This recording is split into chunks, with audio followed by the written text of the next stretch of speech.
All right, let's talk about not fooling yourself when it comes to your grades. And being that the fact that when I run my business or when I ran my vector office, I dealt with a lot of students. And one of the things that we had to do is not only did they have to do well in our company as representatives, but they also had to do well in school.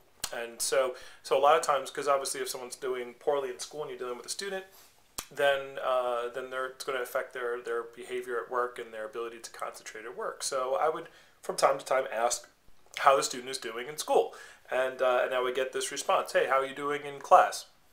"Oh, I'm doing pretty good." "All right, what's pretty good?" "Oh, I'm getting like B's, B pluses." "Great. Okay. Well, how many tests have you taken so far?" "Oh, well, we had a paper we turned in, and I had the midterm." "Okay, how'd you do on those?" "Oh, I got a C minus on the paper, and I got a B on the midterm." Okay, well, how does a B and a C minus equal to a B, B plus?" Well, I still got to take the final.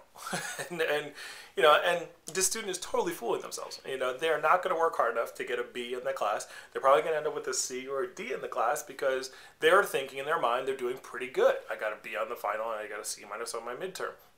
So this is a very common trap, and the questions that I ask don't even go in far. At that point, I would now have a conversation with that student saying, "No, you don't have a B, B plus. You have a C, okay, and you're not on track right now. Is that what do you wanted to get in your class, right?" And when we talk about fixing, getting them mentally prepared to do great on the final. However, a lot of times students will have this conversation with their parents. I remember my parents would call and ask, "How are you doing in school?" And they don't even go as far as I went with the questions. They would just say, "How are you doing?" I would say, "Oh, I'm doing pretty good." "Okay, I'm getting about B's or C's. I'm getting B's. I'm getting B's. I'm doing pretty well. We've only had one test so far," or something along those lines. And parents go on going, "Okay, well, I guess my son or daughter is doing well." And and then they end up, at the end of the semester, they see their grades, and it's one B, three C's, and two D's, and they're like, "What the heck happened? I thought you were doing well." And the student usually says, "Oh, well, I bombed the final, or I messed up the final," and which is probably true because they didn't study hard enough because they thought they were doing pretty well in the first place. And so just don't fool yourself. Don't